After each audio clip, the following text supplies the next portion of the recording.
Okay, so we've been talking about antigens, and today this is a full chapter. I also noticed that while I was reading the new book, that they have separated innate and adapted into two separate chapters. So we kind of going uh, back by one chapter. So we keep that in mind. So you may see a little bit of difference in terms of the figure labels or figure numbers, but other than a little bit of content difference, I don't think there's a major difference. But still, while I was reading the new book, I do see that it's very reader friendly. It's very short, precise, very reader friendly, very conceptual. And we, as faculty in colleges of pharmacy across the country, have agreed upon that this happens to be one of the best books and the shortest book, which happens to be a textbook for immunology. So I would advise you to start reading it up. It's really, really good. I mean, if you were to compare with what medical students read, you will see the complexity there. Though I've incorporated some of the pictures from their books as well, just for concept. Okay.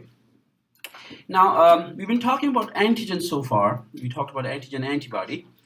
Today I'm going to coin another word, which is a immunogen, and spend a little bit of time to explain to you what is the difference between immunogen and antigen. We'll talk about, again, immune response. What does it take to cause an immune response? How do we classify antigens? What are the properties of antigens, and how do the antigens cross-react? This chapter will be basis for you to understand allergies. You can ask yourself, why do I get allergy? And why do others do not get allergy?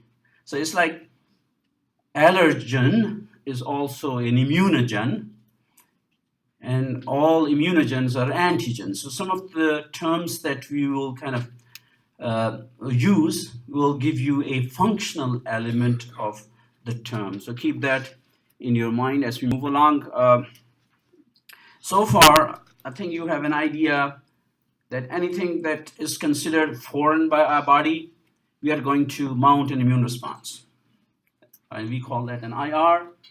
Now, today's lecture, I will discuss specifically as to all the things that have capability to mount such a response. And generally, we call all such compounds, and keep your mind open. When I say compound, I may mean food, I mean drugs, things that you wear, things that you apply, things that come across your skin and mucous membrane. Okay? Now, all those compounds, which we will discuss in detail today, are referred to as antigen. And I'm going to spend some time to explain to you what is different between an immunogen. Before we do that, also keep in mind that there are two major aspects of immune system. They are either T cell mediated or B cell mediated, and both of them have, so to speak, a hand or something to hold on to, and that's a receptor. If it happens to be on a B cell, we call B cell receptor, BCR. If it happens to be on a T cell, we call it T cell receptor. So these are the terms that we'll use. And as a principle, as I said earlier, all immunogens are antigens and not the other way around. So antigen can be immunogen, right? That makes sense? And I'll explain that to you in a while, because most of the compounds, especially, and that's a target. When we make up a drug, we try to make up a drug or antibiotic which has a low molecular weight.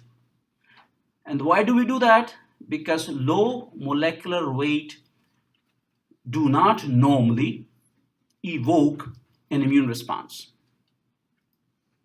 So then the question is, we still get reactions. We have reactions to the drugs. We have allergy to the drugs. What happens? We try our best to give you a low molecular weight. So the answer for that is that these low molecular weights, when they are introduced in your system, they hatch onto or latch onto some proteins, increasing their molecular weight. And that is what causes immune reaction. Okay, so when these low molecular compounds are given to you and they pick up some of the proteins from your body, they form a conjugate. So this conjugate then is the one that is responsible for immune reaction. And there are two other things that we always keep in mind, especially when we talk of drugs or vaccines and compounds that we normally give to people, is that the conjugate that these low molecular weight hang on to is called hapten. So that's another term that we normally use, hapten. And at the same time, I would advise you to the new book. In the end, there is a glossary for definitions of the words.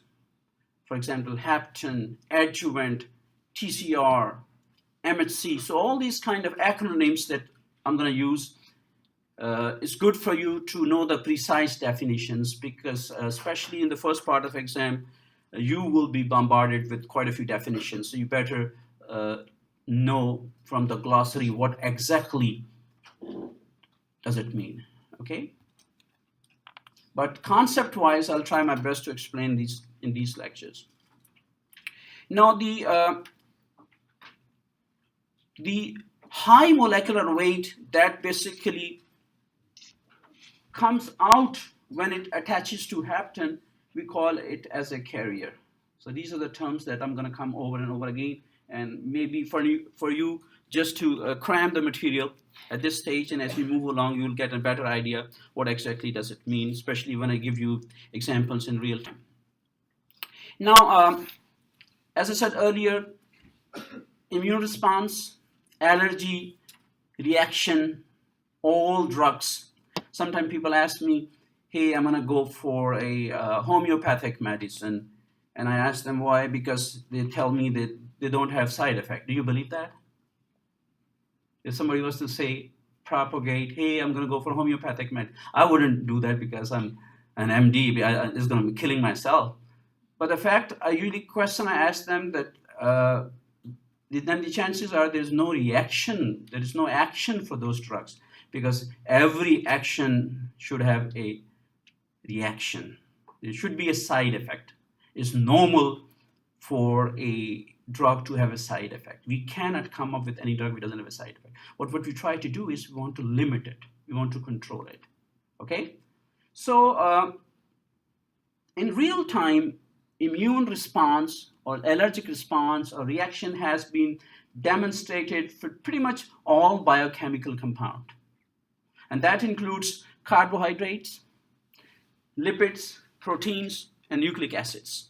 So having said that, if I was to ask you, hey, which of the following would cause allergy? Or somebody asks you, can I get an allergy to the carbohydrate? What is the answer? Yes.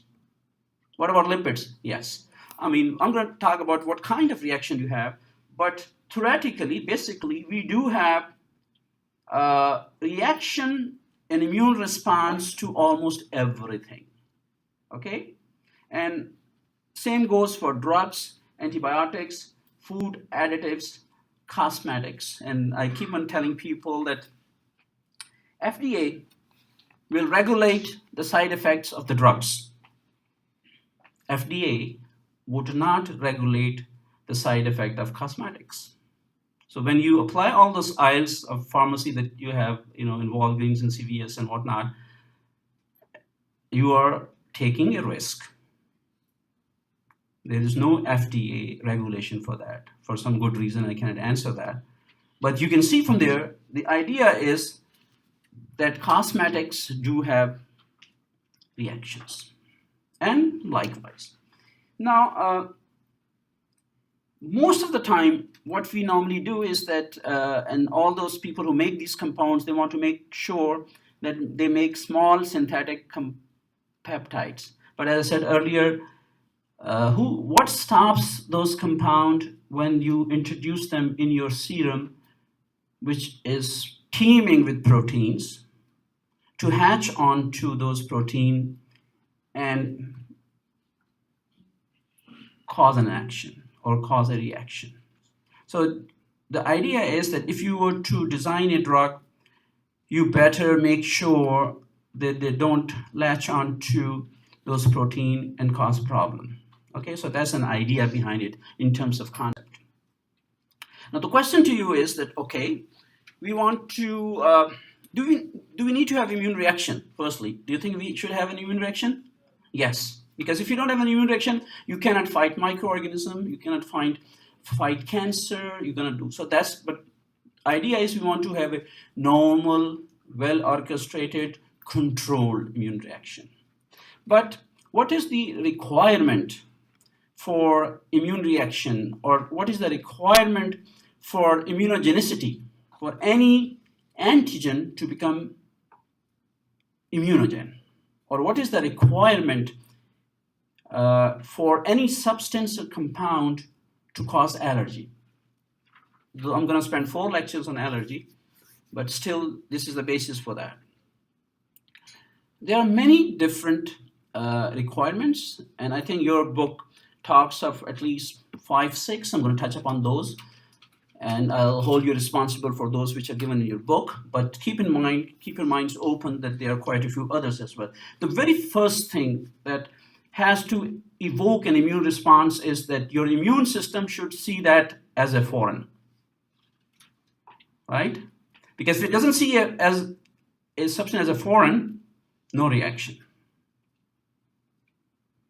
Okay.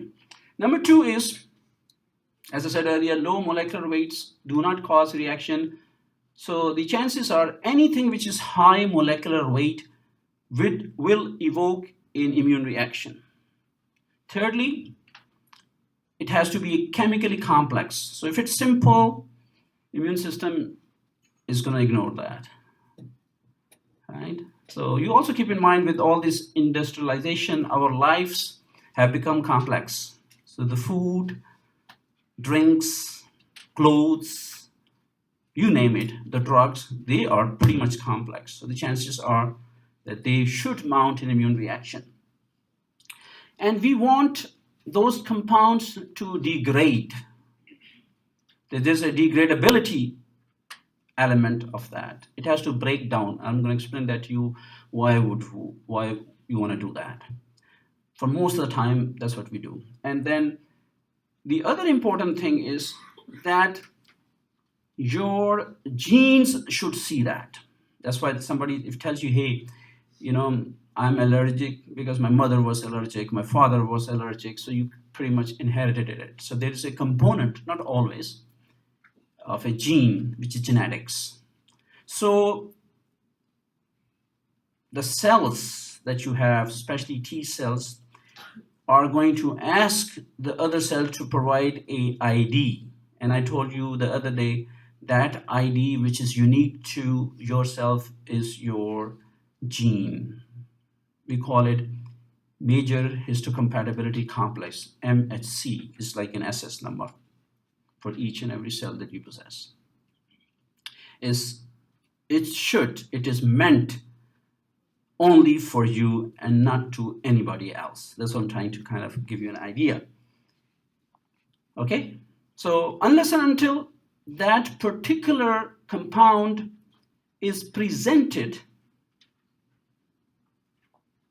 right? I usually give this example. If I was to ask you, give me water. So I didn't ask you to give me water in a glass, but obviously you're gonna give me water in a container, right? You cannot give water to another person without a container.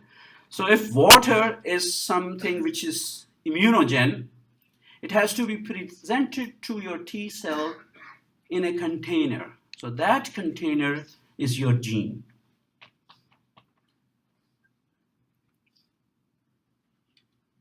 Okay? It has to be presented. But again, I said mostly, because I'm just teaching you the fundamental immunology, introductory immunology. I'm not teaching you a disease process where things can go wrong. Okay?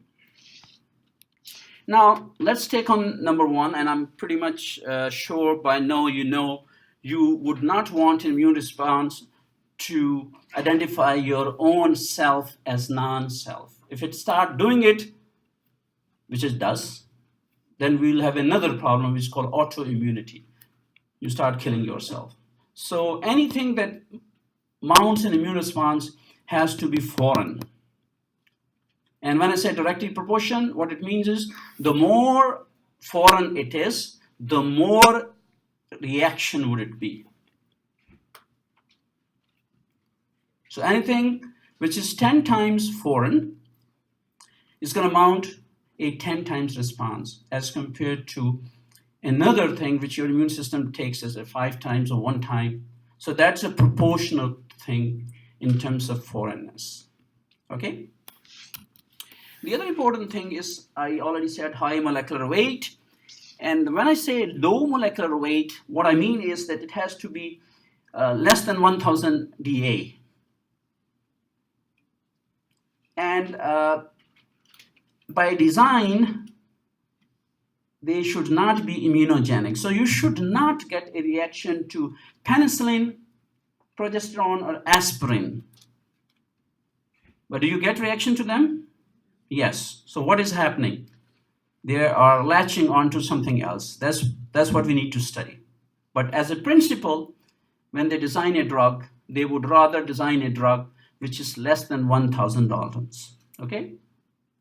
Now, some of the drugs which happen to between 1000 and 6000, like insulin, for example, or adrenocorticotropic hormone, so you may or may not. So that's like a shady area, right?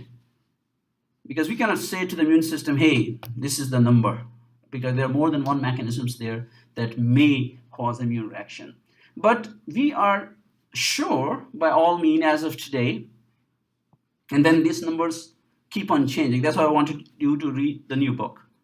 And I'm also going to tell you right now, though I've kind of made some changes for that, and lectures and examinations and questions are all from the new book, right? So if there happens to be any change in terms of this number, which may, so you're responsible for that, okay? But as of now, anything which is more than 6000 Daltons, that includes albumin, tetanus toxin, are generally immunogenic. So when we immunologists use generally, we always save our skin, or save our backs, because exceptions are everywhere.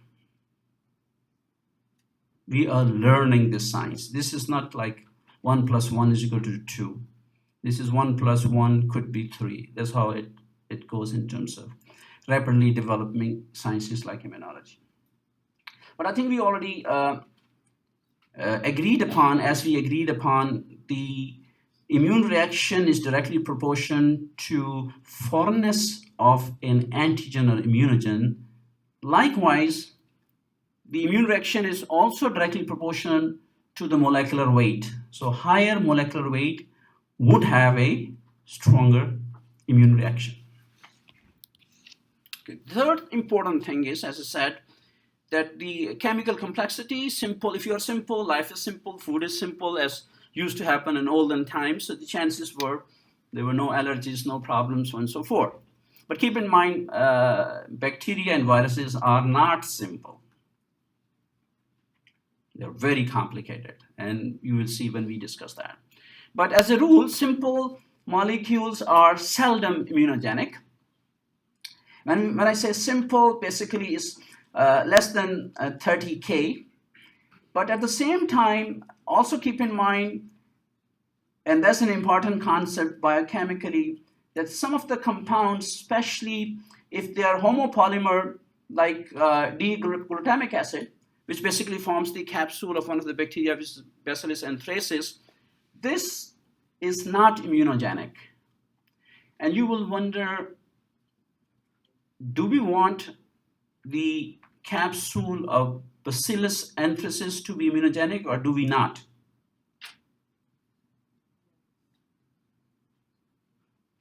Do you want the capsule of Bacillus anthracis to be immunogenic or not?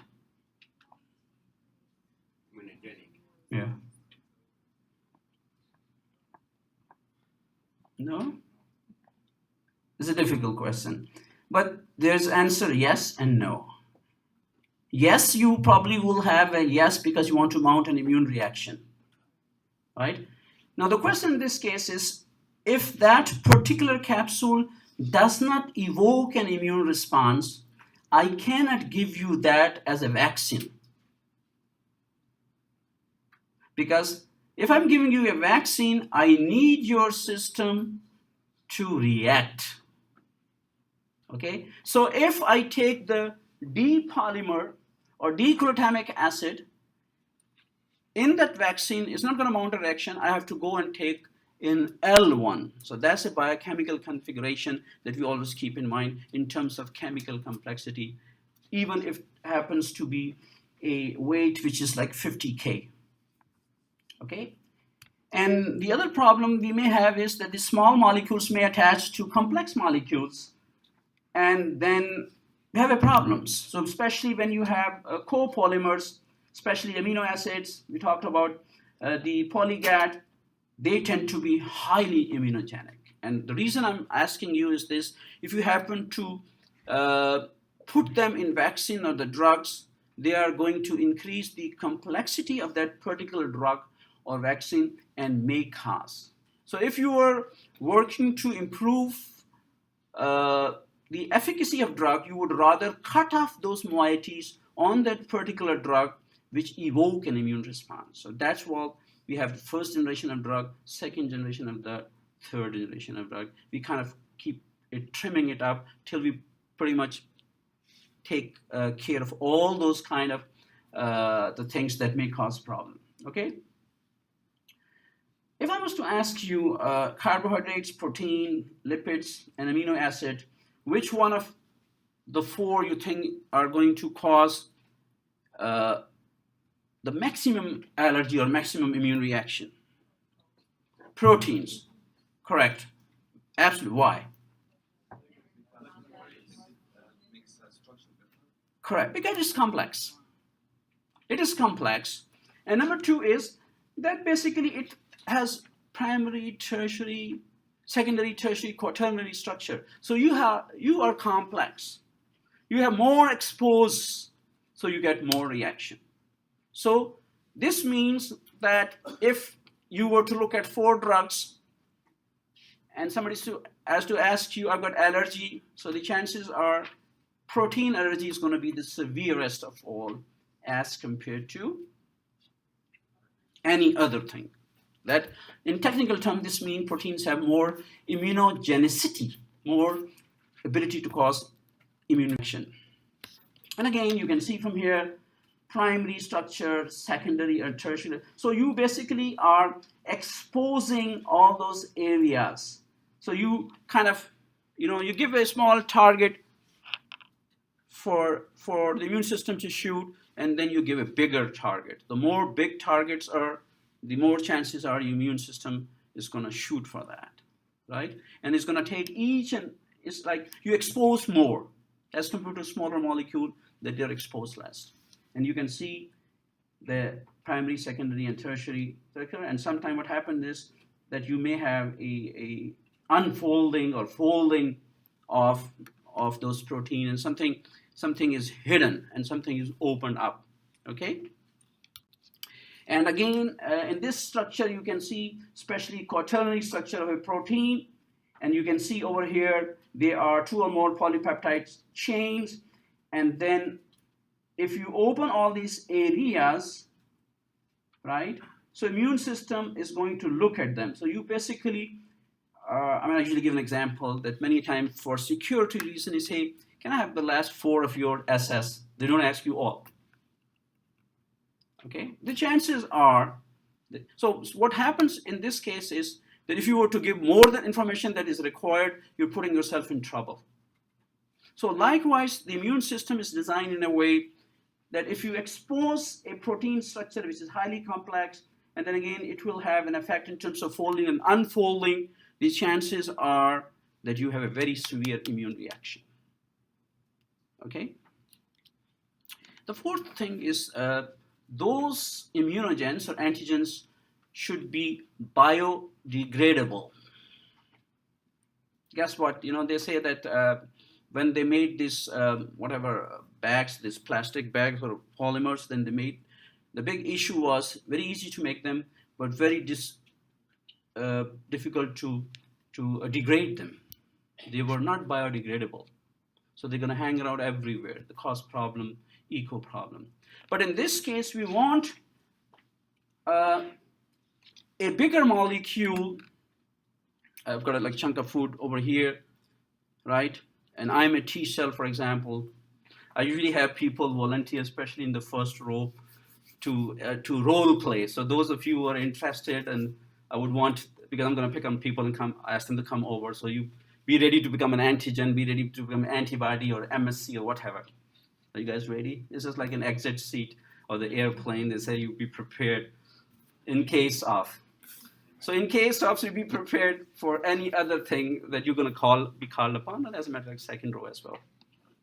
Now, so if I'm in an T cell, and there's a big chunk of food which is all what do you call antigen or immunogen, and I'm going to taste that.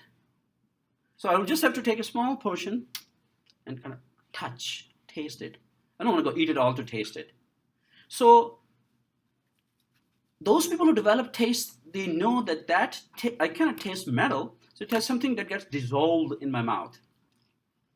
Okay, that's the taste, if you remember your special senses in physiology. If that food is not biodegradable, it's not going to melt in your mouth. It's not going to taste good. It has to So immune system will come and take a very small portion of the huge protein and see whether it's going to like it or not. So that small portion of a bigger chunk, a small fragment, so to speak, because I have a small mouth, so I'm going to get like small piece. And then for most of human beings, we pretty much have a fixed length of mouth in terms of how big size of a morsel we can take, and so do the T cells. So that particular morsel or particular determinant that they can taste and see or look, this is called an epitope. An epitope. So that's what we call the epitope. And this epitope is presented. So it's presentable to an antigen presenting cell. Now the thing is this, that if I'm not able to digest it or process it, I'm not going to benefit from the food. So all these antigen immunogens have to be processed in my system, and I should have enzymes that should degrade the food for me to take glucose and lipids out of that. Right? If you eat something like gold, it's not biodegradable, it's going to pass out. Or a metal, because there are no enzymes to digest it. Okay? So likewise, all those immunogens should be biodegradable by design. If they are not, right? If I cannot take a piece and taste it, I cannot react to it. So keep that in your mind, that the antigen has to be processed. It's a processing. It's just like, I gave you an example. I want to look at your identity. Give me 4 of your SS numbers, so I'm going to punch those numbers over in and process the information, right? And then kind of tie it up with whatever data I have. So T cell exactly do that. They'll just take a small piece of a chunk of your information and process it. If it's not processable, right? I was listening to an article. He said that if you ask a American, what's your SS number? So he's gonna say in, like, for example, 339246746. He's gonna break it up into 3, 2, and 4. Most of us will do that. But if you ask a Canadian, he's not gonna break it like that. He's gonna break it in a different way. It's like if I ask you, what's your cell number? You're gonna break it to 630 and then other. So that's like a breaking is in the mind. It's not by design, but there is a breaking in the mind that the system picks it up. The system picks it up. Okay? The other important thing is that there are 2 wings for cell, B cell and T cells. Uh, and that's gonna get technical because the whole idea is I'm building upon a very basic thing and then build up from here, right? Now I told you all these biochemicals, carbohydrate, proteins and lipids and nucleic acid should evoke a response, but I did not tell you how. But now I'm telling you right now that the carbohydrates, they are not processed. Proteins are usually processed. The carbohydrates are not processed, and if they are not processed, T cells don't like them. Period. T cells say, hey, you don't have any ID, I don't deal with you. But that's not the end of the story. The B cells are there to take care of them. So if I'm going to ask you, if you have a carbohydrate allergen, which of the two cells are going to process your information? B cells, right? And if you go a little bit deep, I also told you earlier that your gene information is with which cell? T cell. So T cell is your genetic information. So T cell wants to be presentable. So kind of try to link these together. So carbohydrates are not left alone. The only thing, the processing is different. The processing is different. So we have no T cell activity. Then there are tons of other requirements. Your gene, you may have a different B and T cell repertoire. So this is a different kind of a thing that we have. All of us may have B and T cell, but the sequence may be different. We are all pretty much the same, but we are different as well. As for example, all of us have red blood cell, but some of us have A, B. But now you would think that all of us who have A should have similarity, correct, but not always. So you give a transfusion from A plus to A plus, it should work most of the time, but doesn't mean it's okay for all time. So that's the best thing that we can do in terms of matching, okay? It also depends upon the doses and route of administration. And sometimes what happens is that there is an antigen, but it's not sufficient enough to satisfy the need for processing. Your information you're giving is not sufficient for me to really, really process your information. And sometimes what may happen is that the B and T cells may decide to be unresponsive. So there are many different kind of scenarios where things can go wrong. And for some of the compounds, they don't cause reaction for the first time. You really, really have to expose that allergen or antigen or immunogen to your system over and over again. That is the basis for you having booster doses.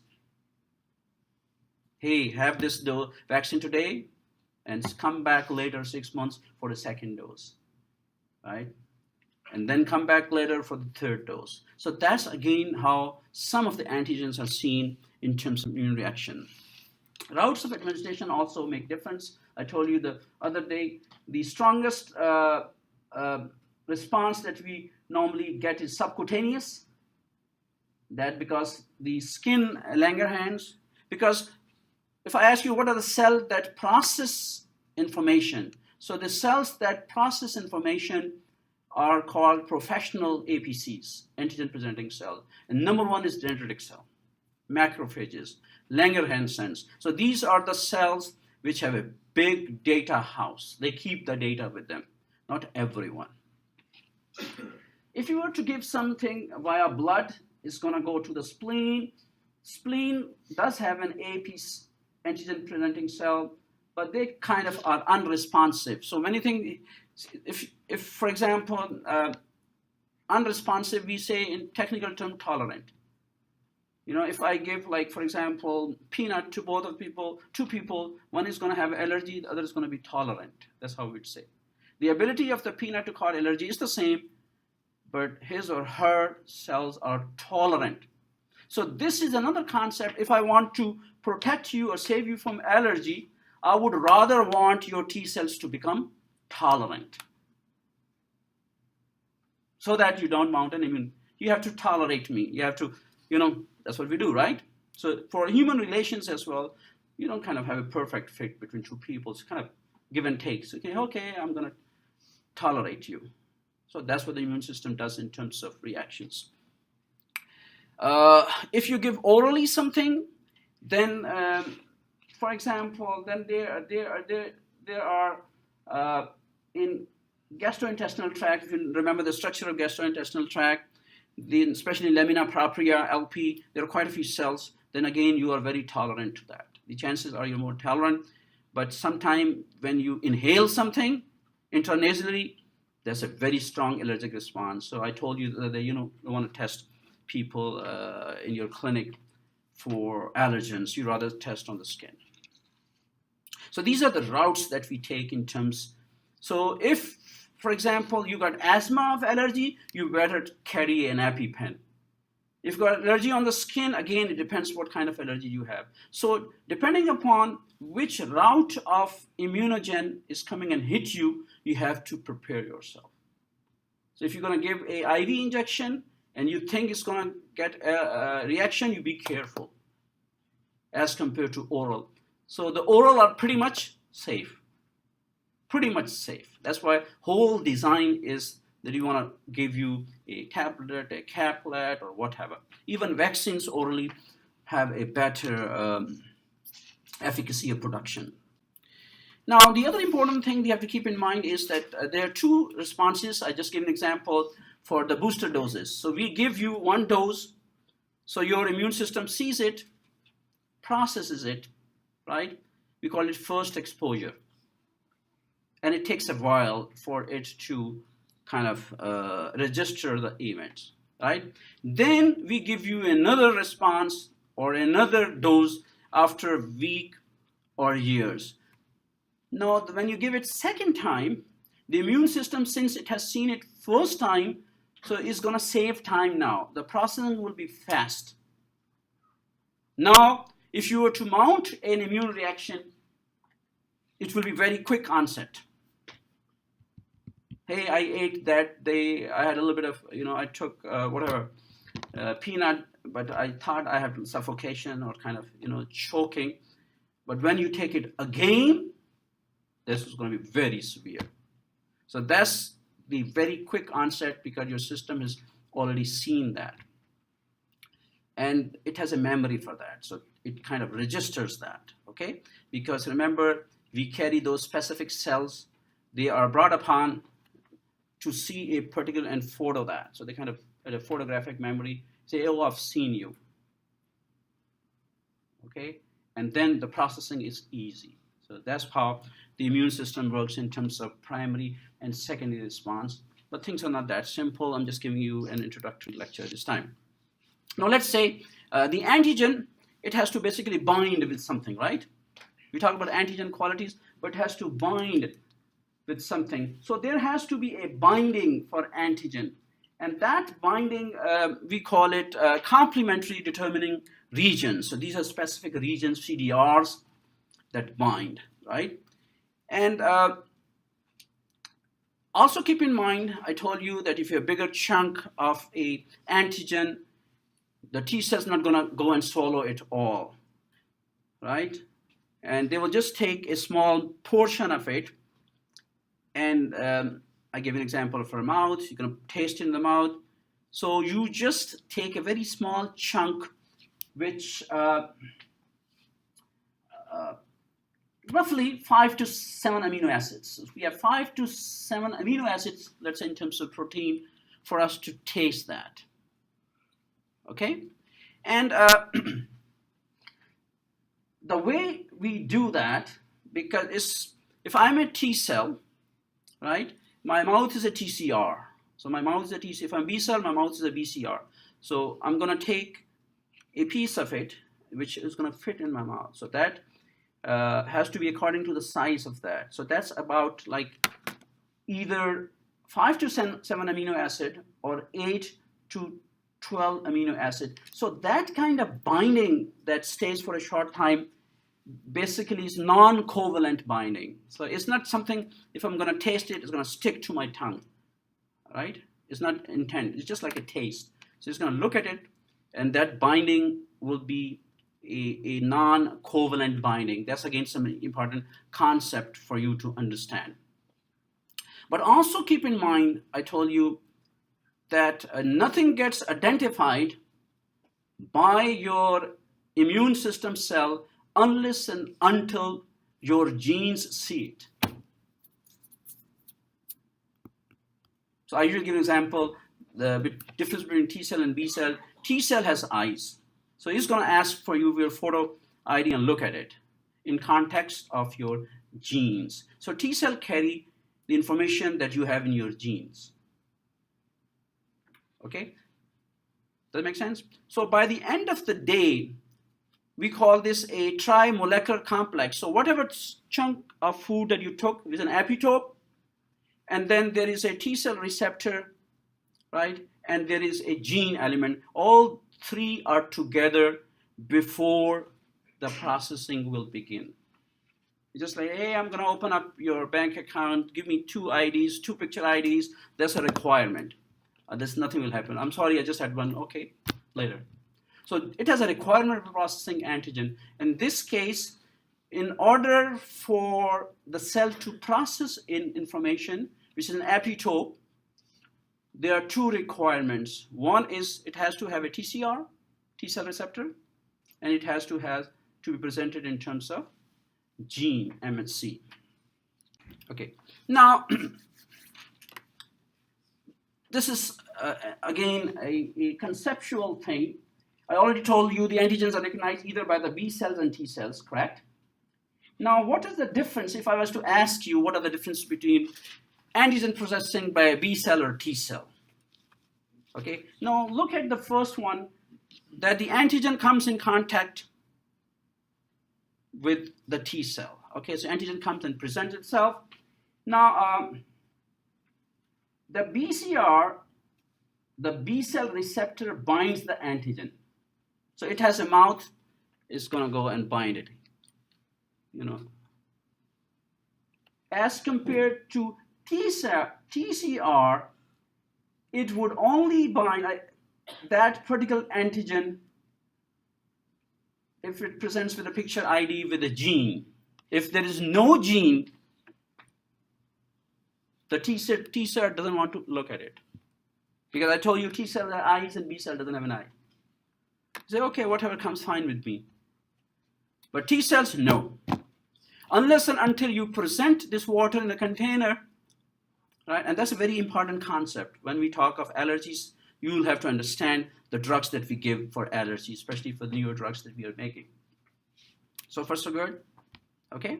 So both of them have a binding site with BCR and TCR. The difference is the TCR wants it to be bound to MHC, which is a gene. BCL is going to eat everything, protein, polysaccharide, lipids, whatever comes. It's going to bind. But T cell, just like only the meat eater. I'm just going to eat meat, T cell. This is it. This is me. I don't want to even look at carbohydrates or anything else. I just want to look at proteins. And I already told you proteins are notorious in terms of having immune reactions.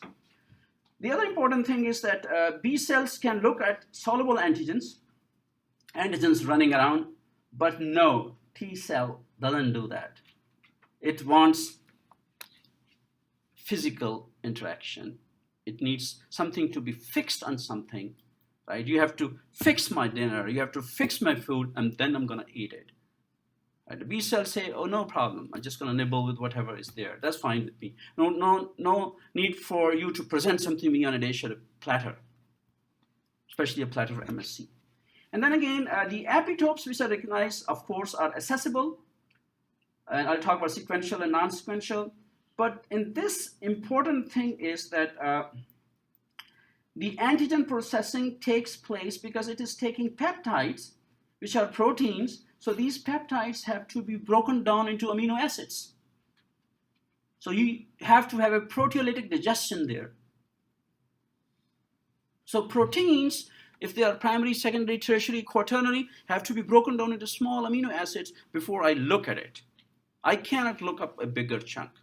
That's how the T cells feel about it. Now, let's give an example. This is a antigen, which is a sperm whale myoglobin. So it is like an antigen. And then you can see from here, It's a very complex antigen. There's a lot of complexities over here, right? It has a carboxy terminal, amino terminal, and it's very complex, okay? And it's a hemoglobin component over here. And now, it's just like, for example, you take horse red blood cell and give it to human, hemoglobin. So your immune system knows it's going to look at it. So the immune system will come around and it's going to look for the sites that's going to register, right? So it's going to bite on it. But remember, it's a small bite. It cannot bite at all. So it's going to look at different amino acid sequence. And these are exposed. So these are exposed areas. The chances are that it's going to either look for this one, this one. So it cannot look at all of them at one time because of the size limitation. So it's going to come and look at one of them. For example, if it has already prepared an antibody, an antibody is a small molecule, we'll discuss that in the next lecture. So this is going to bind to a number of sequence, which is a complementary binding. It has to be complementary binding, snugly binding, that happens in terms of antigen recognition. Now, there's another example over here, again, is an antigen, again another antigen, which is a protein, and you can see again, it has a carboxy amino terminal. And some of the portions of this amino acid are hidden. They are not exposed. So anything that's hidden, the immune system cannot see that. So it will only see it, but, there's a big but. The reason it cannot see it because there's a bond over here that has caused it to be hidden from you. If you break this bond, this is going to be exposed, and then the antibodies will not attach or will attach to it. So antigens are there, and antibodies are already made, right? So these are protective antibody. You get an MMR antigen, and there's a big virus. So you make an antibody for this particular portion, and this antibody will come around and bind to it to kill it. Okay? And we'll discuss that in detail.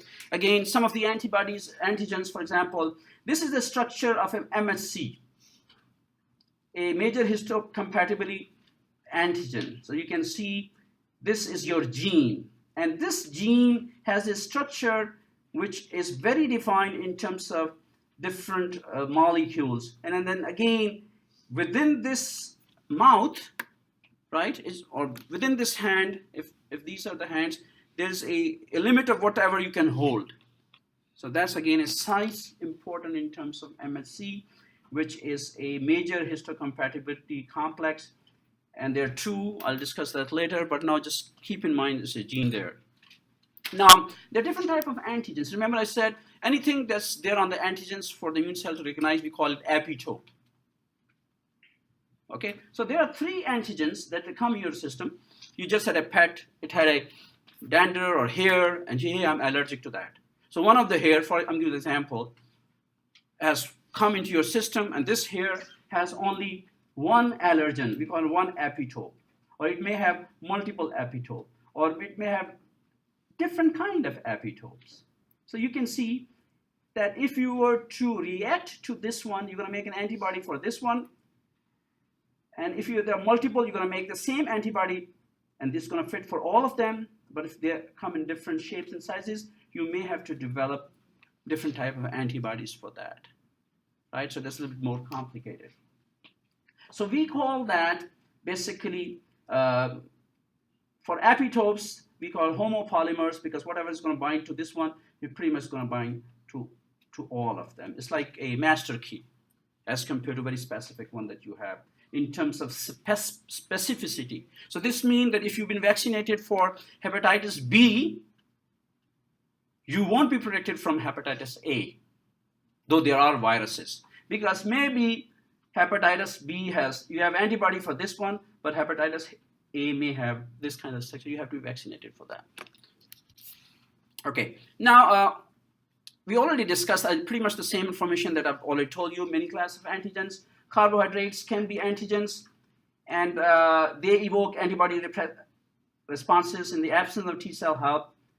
And the other important thing to keep, what stops these carbohydrates to get attached to proteins? I said the glycogens should not evoke a immune reaction, but the compound with glycoproteins, then they have the ability to react. That makes sense? So that's what it is. And the teichoic acid of gram-negative bacteria and polysaccharides, ABO blood groups that you see reactions, right? They are not protein reactions. Had there been protein reaction, they would have been very severe. So they basically are polysaccharide ABO groups, right? That's why we call them red blood cell immunogenic. So they are carbohydrates. They are not proteins, okay? If you look at lipids, for example, they are not immunogenic, but they can also conjugate with protein. We call glycolipids, sphingolipids. They are there in the brain. And then again, if they tie up with the protein, they get an ability to cause a reaction. Nucleic acid by themselves are very poor immunogens. They can conjugate to bigger protein and cause immune reaction. The point that you have to remember, especially to understand autoimmune diseases, is that DNA itself, in its native helical state, is non-immunogen.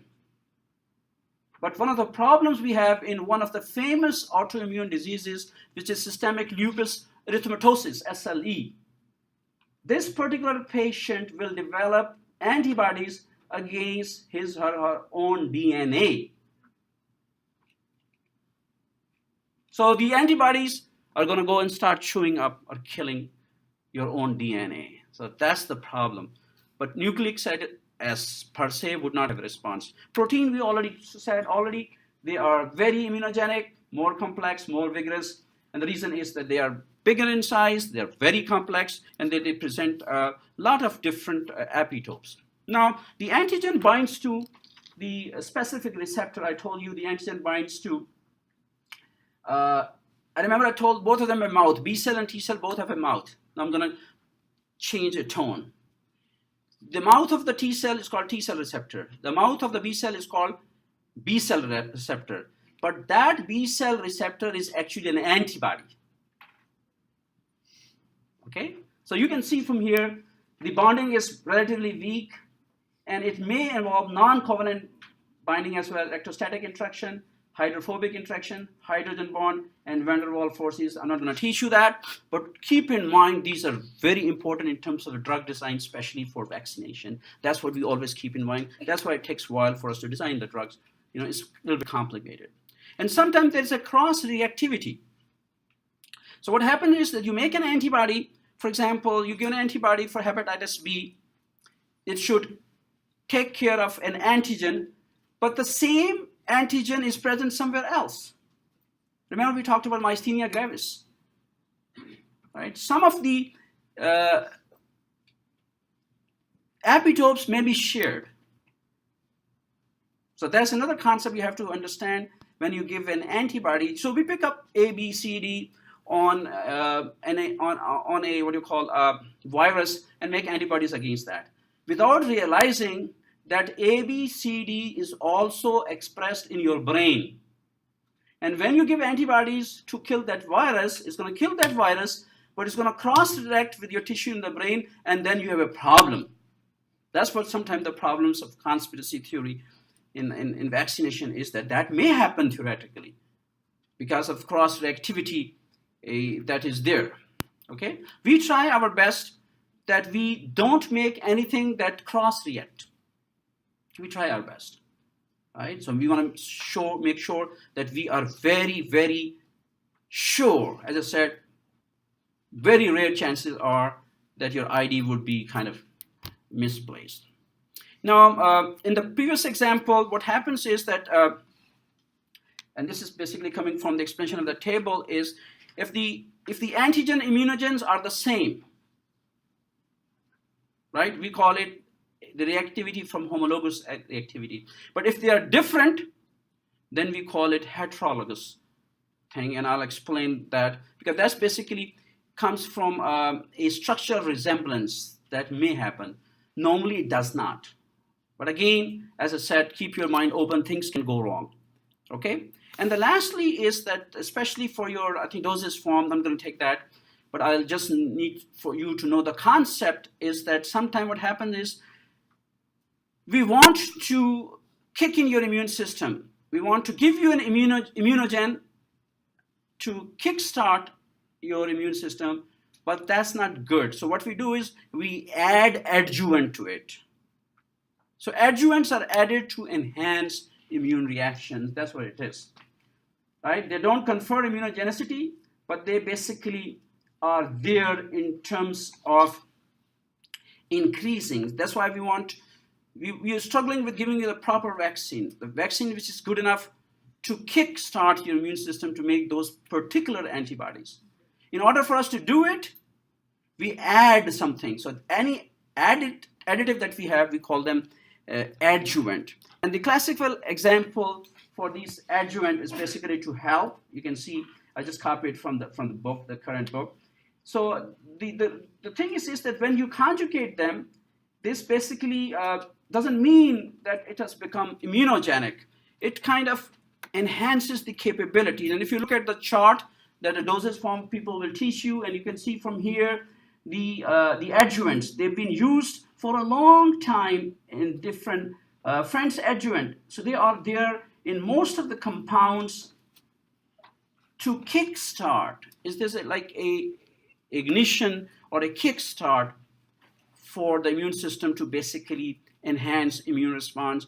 And the reason is that when we want to have a robust or a fulminant immune response, we better go for that. I'm not going to ask you much because I'm pretty sure that they're going to cover it up in dosage form, but just keep in mind the adjuvants are there.